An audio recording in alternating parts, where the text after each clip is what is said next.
রামু কচ্ছপিয়ার এই পশুর হাটটি অন্য এক বৈশিষ্ট্য ধারণ করেছে। এই হাটে আসা আজ সব গরুই দেশীয়, নেই অবৈধ পথে আসা বার্মিজ গরু। সোমবার সরেজমিনে গিয়ে দেখা যায়, ঈদুল আজহা উপলক্ষে কচ্ছপিয়ার স্টিল ব্রিজের নিচে অস্থায়ী হাটে টহল বসিয়েছে বিজিবি। ফলে বাজার ছিল বার্মিজ গরু শূন্য। যদিও ব্যবসায়ীরা বলছেন, বিজিবি গরু জব্দ করায় বাজারে গরু তুলতে সাহস পাচ্ছেন না তারা। গরু 2.5 লাখ করবেন না, 1 লাখ টাকা 2 লাখ টাকা আর সব গরু ভালো না, 3 লাখ টাকা 3.5 লাখ টাকা তো এক পিস গরু বেচা কিনা করি।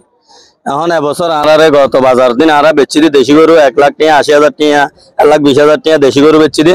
গরুগুন বিজিবি ধরে ফেলাইয়ে আজিয়া নাকি গরুন এতদিন 3-4 দিন ধরে গরু না আজিয়া নাকি গরুন আবার দি ফেলার তো বিজিবি আজিয়া বইতে কি নর গরু নলইও তোমার মানা করো এটা দেশি গরু বেচা কিনা করো হদ্দে এটা হনদরার সমস্যা হনদিকের বড় গরু রোজু জানিলে আরো লদ্দ সমস্যা হয়ে যাবে।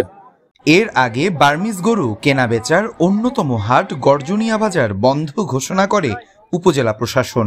পরে কোরবানি উপলক্ষে গত 22 মে জেলা প্রশাসনের অনুমতিক্রমে দেশীয় গরুর এই বাজারটি বসানো হয়েছে বলে জানান ইজারাদার। রামু পূর্বাঞ্চলের সর্ববৃহত্তর গর্জনিয়া বাজার বন্ধ হওয়ার পরে রামু পূর্বাঞ্চলের মানুষের কথা চিন্তা করে আমি অস্থায়ী বাজার হিসেবে কচ্ছপিয়া বাজার ডিসি সাহেবের মহোদয় থেকে অনুমোদন নেই।